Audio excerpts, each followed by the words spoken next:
Retrouvez Smart Digital avec Inetom et ses athlètes du digital, leader des services et des solutions numériques.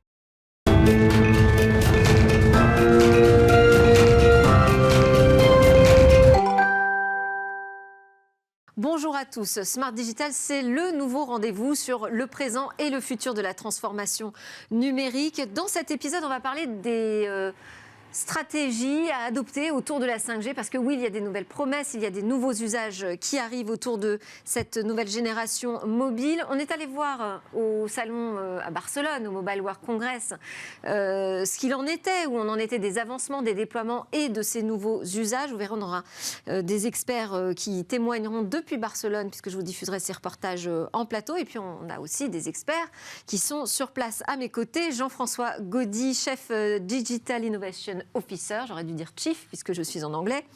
Donc vous pilotez la stratégie digitale d'innovation du groupe Inetom. Merci beaucoup d'être avec nous. À vos côtés, Philippe Herbert, qui est le président de la mission 5G industrielle qui a été lancée en 2021 par le gouvernement, dont les objectifs étaient de créer un dialogue entre les télécoms et l'industrie, de voir quels étaient les freins pour l'émergence de ces usages 5G industriels et évidemment d'avancer sur des recommandations.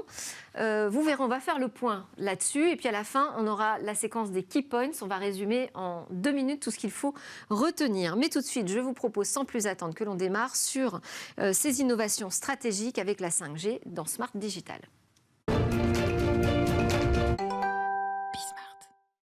Alors, on va commencer ensemble par voir ce que vous avez retenu de ce Mobile World Congress, qui était un événement en grand cette année, vraiment autour de la 5G. Mais pas seulement, hein, c'était vraiment l'idée de transformer nos réseaux informatiques et toutes ces transformations digitales à partir des réseaux mobiles. Mais enfin bon, je ne vais pas vous dire moi ce que j'en ai pensé tout de suite. Je vais vous demander déjà, Jean-François Gaudy, vous, qu'est-ce que vous retenez de ce Mobile World Congress ? Moi, ce que je retiens, c'est que pour un salon qui est orienté sur la mobilité, ce qui est intéressant, c'est que déjà, on ne voit pas de mobile au sens smartphone ou de téléphone. Finalement, c'est terminé. Disons que c'est banal, quoi, maintenant. Et au point qu'on n'en voyait quasiment plus. Alors évidemment, dans un salon de ce type, on voit toujours des fabricants de coques ou de choses comme ça, parce que ça arrose très large. Enfin, franchement, ce qui était vraiment très intéressant dans ce salon, c'est de voir les cas d'usage qui peuvent être déployés derrière l'utilisation des infrastructures de la 5G, par exemple. Et moi, ce que j'ai vu surtout, c'est des casques de réalité augmentée, des casques de réalité virtuelle, des appareils pour faire de la chirurgie, des appareils pour construire des voitures, des appareils... En fait, tout un tas de cas d'usage qui vont pouvoir être utilisés avec la 5G. C'était une source d'inspiration pour vous, ce Mobile World Congress, justement, sur ces usages du futur, ou ça peut l'être pour les visiteurs qui sont passés par là ?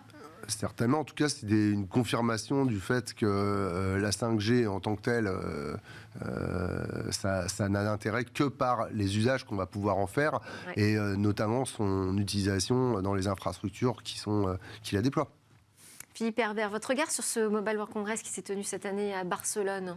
Alors, bien sûr, on a un tropisme, vous nous avez invités pour ça, donc je l'ai regardé sous l'œil 5G, mais c'est vrai que j'ai connu d'autres Mobile World Congress plus orientés vers le grand public, plus orientés vers des applicatifs et autres. Et cette année, le monde des télécoms était en train de mettre en avant les applications industrielles. On a besoin de convaincre encore, finalement, sur ces usages 5G, parce qu'on peine à les voir arriver. Oui, tout à fait. Et je pense aussi que ce que l'on a vu, c'est la partie importante pour les télécoms, de s'approprier ça. C'est-à-dire, c'était un peu inhabituel de les voir parler à un langage industriel, d'avoir des applications industrielles. Et là, on voit qu'ils font un pas en avant. Je crois qu'il en fera quelques autres. Et d'ailleurs, c'est sans doute l'opportunité pour des intégrateurs comme Inetom. Mais on voit que la démarche est en route. Vous avez vu des vrais cas d'usage qui fonctionnent autour de la 5G au Mobile World Congress ? Oui, typiquement, je parlais d'opérations dans le domaine médical, dans la santé. Il y a beaucoup de cas d'usage qui ont été présentés dans les publications, dans les idées de ce qu'on pouvait faire avec la 5G. Là, typiquement, pendant le salon, on pouvait voir des robots, et avoir les explications de pourquoi est-ce qu'il nous faut de la 5G pour utiliser des robots qui vont faire des opérations de ce type. Notamment, alors, dans les promesses de la 5G, il y a des choses qui sont un peu techniques, mais la latence. La fameuse latence, là, sur des cas d'usage comme ceux-là, effectivement, on voit l'importance que ça peut avoir. Mais je pense qu'il y a d'autres cas d'usage qui sont très intéressants également à regarder. La santé, on en a beaucoup parlé, enfin, l'histoire de l'ambulance connectée, etc. Ça a toujours été les exemples qui ont été mis en avant sur la 5G. Je pense qu'il y a d'autres exemples qui sont très intéressants à regarder et on doit faire un effort d'explication et pour raconter un petit peu justement tout ce qu'on va pouvoir déployer avec la 5G. Oui. Alors, moi, je voudrais rajouter quand même, et je suis d'accord, et c'est là où je disais, c'est une première avancée. Ce qui va être intéressant, c'est de voir quand tous ces éléments vont être ensemble, vont pouvoir jouer l'un avec l'autre. C'est-à-dire le robot, effectivement, connecté 5G, mais aussi les machines connectées 5G, enfin tous les éléments, la partie cloud qui va pouvoir interagir avec un peu d'intelligence artificielle. Enfin, voilà, ce qui était montré, c'était effectivement des cas d'usage un peu silo. Voilà, on voit des briques. Ce qui va être intéressant, c'est quand on va commencer à voir l'ensemble. Et je sais que vous y êtes intéressé. Quand on voit, par exemple, chez Alcatel Submarine Network, on voit que ces petites briques, elles sont en train de construire un énorme puzzle qui, tous les jours, tous les mois, s'agrandit. C'est-à-dire qu'ils ont démarré avec 2-3 cas d'usage. Aujourd'hui, ils ont une cinquantaine de cas d'usage et les uns les plus novateurs que les autres. C'est-à-dire, oui, ils ont la démonstration d'utilisation réelle de la 5G dans un environnement industriel en Europe. Et ce que l'on voit, c'est le foisonnement. C'est-à-dire que si on fait de la réalité virtuelle, plus de la robotique, plus ceci, on voit que les différents métiers s'approprient des nouvelles façons de travailler et qu'on doit remettre aussi en cause un peu la façon de s'organiser. Donc on n'en était pas encore là, et c'est normal, hein, mais on voit que le chemin, on est sur l'une des premières étapes du chemin. Et alors, donc, il y avait des enjeux pour les opérateurs télécoms eux-mêmes autour de la virtualisation de leur réseau. Je vous propose qu'on écoute Rénal Dupuis sur le stand d'Inetom, justement, qui nous a parlé de ces enjeux. Alors, on est sur le stand d'Inetom. C'est la deuxième année consécutive qu'Inetom est présent sur le Mobile World Congress, événement majeur autour du mobile. Je suis en compagnie de Rénal Dupuis, dont les clients sont les gros opérateurs mobiles, les principaux équipementiers télécoms. Quel est l'enjeu pour eux aujourd'hui avec l'arrivée de la 5G, les gros défis de ce Mobile World Congress? Quels sont-ils? Les gros défis, au-delà de la 5G, c'est l'arrivée en fait, de la virtualisation des équipements réseau et donc tout le passage d'un monde très télécom, très câble, très technique à un monde virtualisé de fonctions réseau qui sont développées par des éditeurs de logiciels. Donc c'est une vraie révolution dans le secteur des telcos.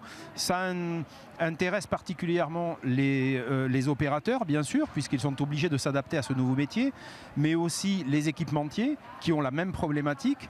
Et puis on voit arriver aussi des besoins au niveau des grandes entreprises sur les réseaux privés dans le cadre de l'industrie 5.0. Alors ils étaient quand même déjà rentrés dans ce monde de l'IT avec la 3G, la 4G. Pas tout à fait. Quel est le pas supplémentaire à franchir? Alors, ils étaient rentrés en partie dans l'IT, essentiellement par les services qu'ils proposaient, mais par contre les cœurs de réseau et les fonctions réseau elles-mêmes étaient toujours sur des équipements dédiés, du hardware dédié, c'était des équipements physiques. Et là, avec l'arrivée de la 5G, on bascule complètement dans le monde du cloud et dans ce qu'on a connu dans l'IT il y a une dizaine d'années environ.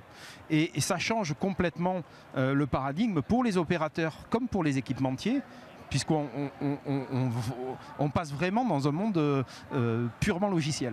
Et alors, qu'est-ce que vous leur dites aux opérateurs là, qui viennent sur le stand ou aux équipementiers? Qu'est-ce que vous leur montrez? Comment vous allez les accompagner dans cette transformation? Alors on a plusieurs, je dirais, plusieurs offres et plusieurs opportunités d'accompagnement de ces clients-là. Tout d'abord pour les aider à se former sur les métiers de l'IT et notamment de la virtualisation de ces fonctions, sur tout ce qui va être l'accompagnement, par exemple, pour ce qui est des changements et des gestions de version des équipements réseau, puisque là, ils deviennent du logiciel. Donc on rentre dans un cadre DevOps CI/CD qu'ils ne maîtrisaient pas du tout et pour lesquels on essaye de développer des offres pour les accompagner sur ces sujets-là. Ça va être aussi toute la gestion et le paramétrage du cloud. Ils rentrent complètement dans cette nouvelle vie pour eux et on a des solutions et des compétences pour pouvoir les accompagner sur ces sujets particuliers liés au cloud. Donc là, c'est la première matinée. J'imagine que vous avez déjà plein de rendez-vous prévus parce que c'est gigantesque. Tous vos clients sont là potentiellement. Alors, la plupart de nos clients, effectivement, sont là, voire même un certain nombre de prospects. Côté telco, c'est un secteur qui, si on le prend par pays, est relativement étroit, mais quand on le voit ici d'ailleurs, au niveau monde, on a énormément de potentiel. Et pour nous, là, c'est une activité particulièrement internationale. Merci beaucoup, Rénal Avec Dupuis. plaisir. Alors, ces enjeux pour les opérateurs, les équipementiers, ça représente quoi comme transformation ? En fait, on est en train de passer dans la virtualisation, Rénal le disait très bien, dans la virtualisation de tous ces équipements. Et donc, on est sur des métiers qui sont assez différents, finalement, pour les équipementiers.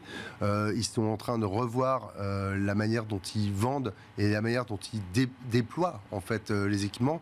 On va en parler certainement, mais la 5G, c'est beaucoup d'agilité, finalement, beaucoup de possibilités de modifier rapidement les infrastructures, etc. Et ça, c'est des choses que les sociétés d'informatique, les ESN, maîtrisent plutôt bien, parce que c'est notre métier de travailler sur la virtualisation et sur le fait de créer des déploiements. C'est là où ils ont vraiment besoin de vous et de l'accompagnement. Pour revenir aux industries, quel est l'intérêt de la 5G très concrètement pour l'industrie française ? Ça mérite d'être appelé. Déjà, c'est d'être le système nerveux de l'industrie 4.0, c'est-à-dire de pouvoir aller jusqu'au bout de cette digitalisation, numérisation, alors qu'on est toujours en chemin là-dessus. Donc ça, c'est le premier point. Et puis surtout, c'est de se projeter dans l'industrie du futur, c'est-à-dire celle qui est agile, celle qui est en temps réel, celle qui permet de communiquer avec l'extérieur, celle qui est... On n'a pas forcément besoin de la 5G pour ça. Ce que nous disait d'ailleurs Franck Bouitard-Derickson, il disait déjà, si on passait tout le monde à la 4G, ce serait pas mal. Oui, alors effectivement, on peut y aller à la vitesse de l'escargot, si on veut, mais on peut aussi mettre un peu la surmultiplier. Oui. Et je pense que... moi, je vais vous donner un chiffre qui... En réseau privé 5G, qui est quand même pour les industriels un élément très fort. Aujourd'hui dans le monde, on considère, enfin les dernières estimations disent qu'il y a à peu près 2200. Mais en réelle production autour de la 5G, il y en a plutôt 400-500. Donc vous voyez, c'est le début, oui. Mais il faut y aller, parce que pour se mettre en ordre de marche, il y a beaucoup de sujets dont on va parler, et les intégrateurs ont un rôle à jouer très fort là-dedans, mais ça demande un temps important, dans 12 à 18 mois, pour essayer de regarder quels sont les vrais cas d'usage, quelle est l'architecture. Mais derrière, on va très vite. C'est ce que je rappelais de nouveau sur Alcatel. En 6 mois, les 50 nouveaux cas, mais c'est extraordinaire. Ça va beaucoup plus vite que l'intégration de toute nouvelle technologie. Qu'est-ce que vous leur dites aux industries françaises à propos de la 5G ? Moi, je pense qu'en fait, on a manqué un petit peu d'explications. Je vais prendre un peu le temps de développer ça, mais on n'a pas très bien expliqué d'abord au grand public ce qu'était la 5G, parce qu'on a mis en avance d'abord le fait que la 5G, c'était beaucoup plus de vitesse, moins de latence, et puis de l'IoT. Bon, très bien, des choses que la plupart des gens dans le grand public ont dit, mais moi, l'IoT, ça ne m'intéresse pas particulièrement. La latence, à part les joueurs, en fait, finalement, qu'est-ce que c'est ? Et puis la vitesse, moi, en 4G, je regarde déjà la télé sur mon smartphone, donc pourquoi rajouter ce genre de choses ? Donc, on n'a pas très bien expliqué au grand public ce qui, en réalité, pouvait être intéressant, et je ne vais pas rentrer dans ces détails-là pour le grand public, mais c'est pareil pour les industriels. Finalement, on aurait pu expliquer aux industriels que la 5G, c'était la possibilité de déployer les usines de demain, les usines agiles, celles qui permettent de se reconfigurer quasiment d'objet en objet, de transformer une ligne de production qui produit un objet du jour au lendemain, de modifier, de bouger des machines. Il n'y a plus de fil. Il n'y a plus de fil et on va pouvoir transporter de l'information au travers d'une infrastructure justement qui permet d'être extrêmement agile. Il y a une autre chose qui est extrêmement importante et qu'on n'a pas mis en avant dans les 3 piliers dont je parlais, c'est la sécurité. La 5G Est-ce que c'est gage de sécurité ? La 5G, par son architecture, en fait, amène une sécurité qu'on n'a pas dans les autres technologies. Et ce qui est intéressant, c'est que quand on parle d'IoT, par exemple, et l'IoT, pour le coup, concerne énormément les industriels. Je parle des industriels, on pense aux usines, aux chaînes de fabrication, etc. Mais on peut aussi penser à d'autres types d'industriels, comme par exemple l'énergie. Oui. L'énergie, derrière un smart grid complexe, il va y avoir beaucoup d'IoT. Et l'IoT piloté par la 5G, c'est une IoT qui est beaucoup plus configurable, qui peut être repensée au fil de l'eau, qui peut être modifiée, mais en plus qui va être sécurisée. Et le smart grid, le fait de sécuriser au mieux, parce qu'on sait que c'est compliqué d'avoir... Et quand vous dites sécuriser, on parle là pour l'industrie de réseaux 5G privés.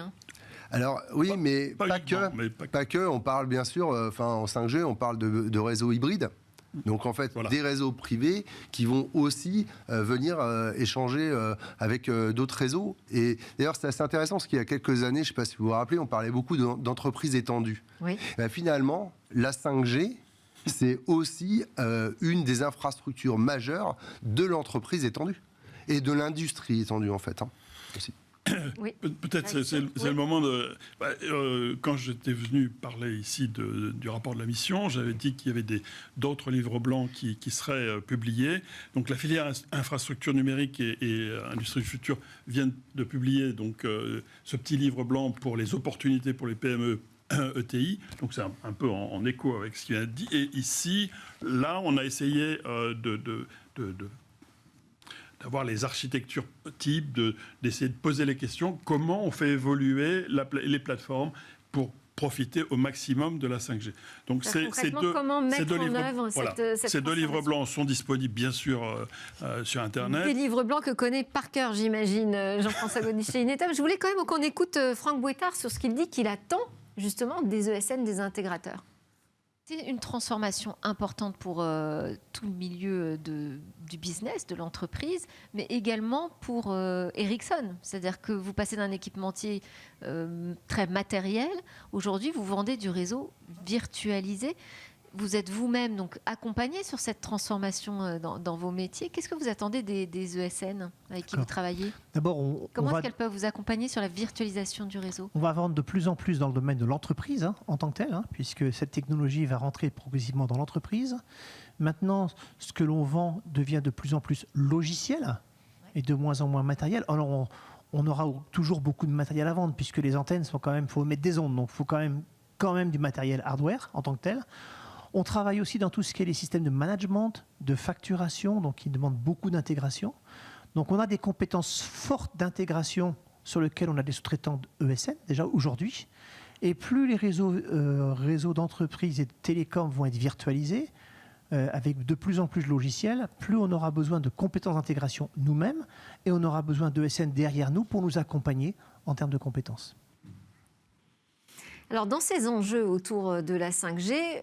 Vous l'avez évoqué, Jean-François Gaudry, avec le smart grid, les réseaux énergétiques intelligents. On peut gagner aussi en efficacité énergétique ?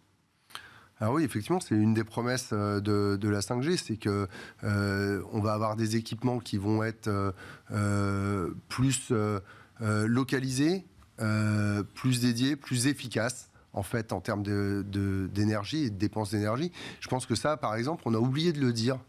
Quand je disais qu'on n'avait pas assez raconté les histoires positives de la 5G, on a toujours été sur les mêmes cas d'usage. Finalement, le grand public aurait certainement, par exemple, été ravi d'apprendre qu'on faisait des économies d'énergie avec la 5G. Les industriels, bien sûr, n'en parlons pas. Ah oui. Puis ça, c'est un argument économique. C'est clair. Oui, on parle quand même de 25%. En tout cas, ce qui a été fait comme étude chez Nokia et Ericsson, les deux se tombent à peu près sur les mêmes chiffres. C'est significatif, 25%. Et ça vient effectivement du fait qu'on a une efficacité qui n'est pas la même. On arrose avec la Wi-Fi des zones de manière continue, alors qu'avec le 5G, on fait du in-out au sens où on l'utilise quand on a besoin et on met le nombre d'antennes que l'on veut. Donc on a un bilan qui est très favorable et je pense que c'est à rappeler et ça doit faire partie de l'équation économique. Alors tout ça, oui. D'ailleurs, on arrose en plus au bon endroit, j'allais dire.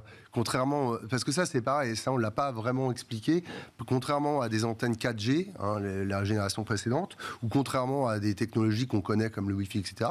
Ben, en fait là, avec les antennes, avec les petites antennes 5G, celles qui sont au plus proche, au plus près des utilisateurs, on va focaliser, c'est le nom d'ailleurs qu'on utilise, sur la zone où on a besoin justement d'utiliser le réseau, et du coup on ne va pas arroser partout. Ça c'est intéressant d'un point de vue énergétique, et puis c'est pareil, je pense que le grand public aurait été intéressé de savoir qu'effectivement on n'arrosait pas partout avec ces antennes. Alors, je voulais qu'on termine, parce qu'on arrive déjà pratiquement à la fin de ce talk, mais qu'on termine sur le constat aujourd'hui du déploiement de l'industrie 4.0 en France et des usages de la 5G. Quel est votre constat, Philippe Herbert ? C'est qu'on avance un peu plus vite qu'il y a 18 mois, mais on n'a pas encore enclenché la surmultipliée. Je crois que...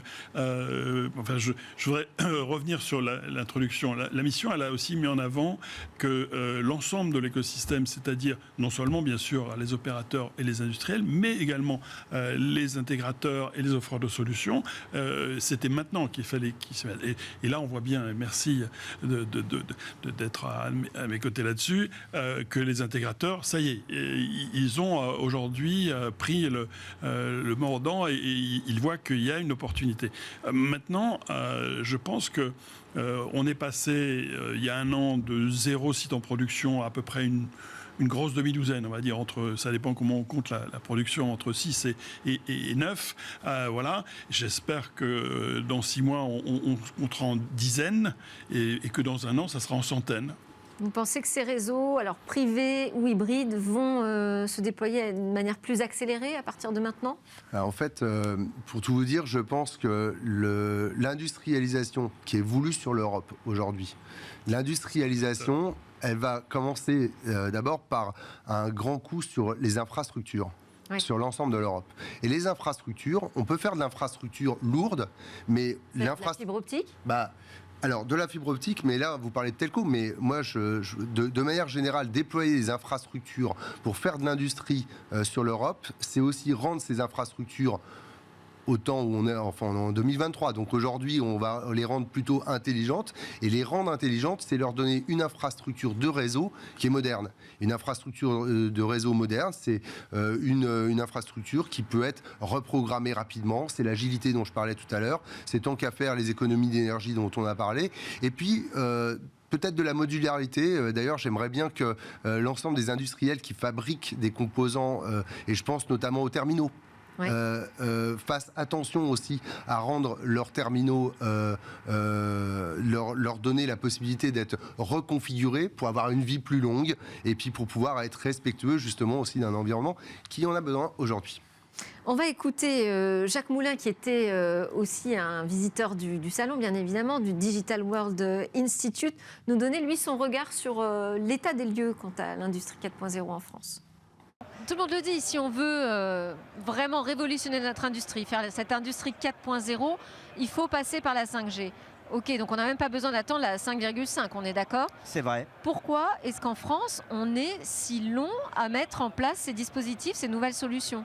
Alors il y a plusieurs aspects. Le premier point, vous le savez, les fréquences ont tout d'abord été allouées aux opérateurs. Ça n'avait pas été le choix de l'Allemagne. Les industriels allemands avaient fait un recours d'ailleurs, ce qui est une grosse différence avec l'industrie française. Et donc en l'occurrence, ça a été un peu capté par les opérateurs et dès lors, on s'est mis dans une logique grand public alors même que, sincèrement... Avec des problématiques d'investissement aussi. Ces opérateurs ont de gros investissements à fournir et c'est peut-être pas leur priorité d'aller développer des 5G autour de l'industrie. C'était pas leur priorité. C'est vrai que lorsqu'on est opérateur et que l'on doit assurer la couverture du territoire en fibre avec le plan très haut débit, quand il s'agit aussi de résorber ce qui reste des zones blanches, et il en existe encore, quand il s'agit bien sûr de continuer à entretenir le réseau, etc., et d'avoir un cours de bourse que tout le monde regarde avec attention, tout cela fait que les CAPEX sont regardés avec attention.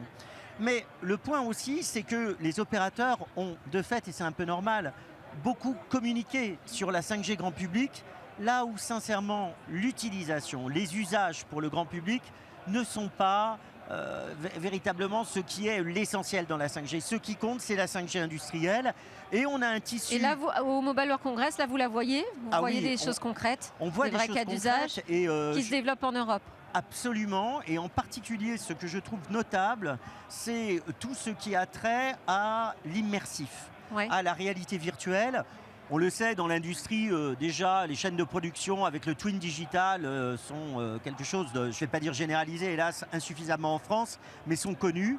Et on voit maintenant, notamment dans un certain nombre d'innovations qui sont ici présentées, que l'on aborde des cas d'usage concernant par exemple l'éducation, concernant la santé, et où on se dit, mais pourquoi est-ce qu'on ne va pas plus vite?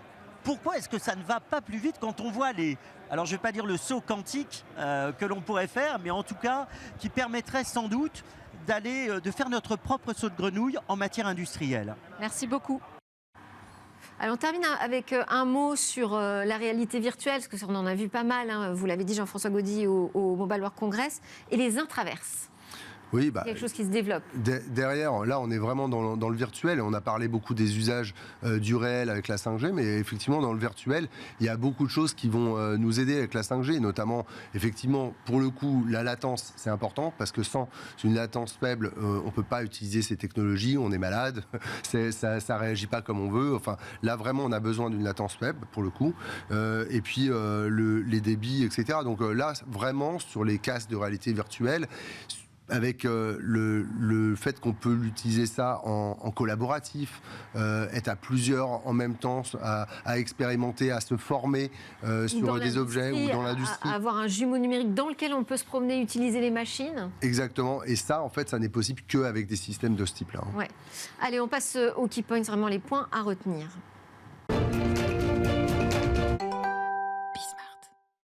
Donc là, on a un peu moins de 2 minutes pour rappeler ce qui est important de garder en tête. Alors, peut-être commencer par le lien entre la 5G et la digitalisation. François Gaudy. En fait, pour moi, la digitalisation, c'est le fait d'offrir du tailor-made, du sur-mesure dans tous les usages qu'on peut avoir. Donc, arriver à recréer une usine qui peut se reconfigurer, un hôpital qui peut se reconfigurer rapidement. Donc, c'est l'agilité et le fait d'offrir à chaque utilisateur, à chaque consommateur, exactement ce dont il a besoin et à un prix et pour une énergie optimisée. Donc je pense qu'en fait la 5G, ce qu'elle offre, c'est les infrastructures de réseau sûres qui permettent d'aller au bout de la digitalisation de l'ensemble des secteurs qu'on adresse. Et on termine peut-être pour rappeler l'avantage compétitif que ça représente la 5G pour l'industrie. C'est déjà le futur de l'industrie, parce que c'est l'industrie qui est intelligente, qui permet d'apprendre, de gérer toutes les données, et il y en a de plus en plus. On parle beaucoup d'intelligence artificielle, mais si on n'a pas cette infrastructure, on ne fait pas grand-chose, et toutes ces données, ça nous permet justement d'inventer l'industrie du futur. Merci beaucoup à tous les deux pour vos éclairages. Jean-François Gaudy, vous êtes le directeur de l'innovation groupe chez Inetom, et Philippe Herbert, le président mission 5G industrielle. C'était Smart Digital. On se retrouve très bientôt pour une nouvelle série, un nouvel épisode autour de la transformation digitale. Retrouvez Smart Digital avec Inetom et ses athlètes du digital, leader des services et des solutions numériques.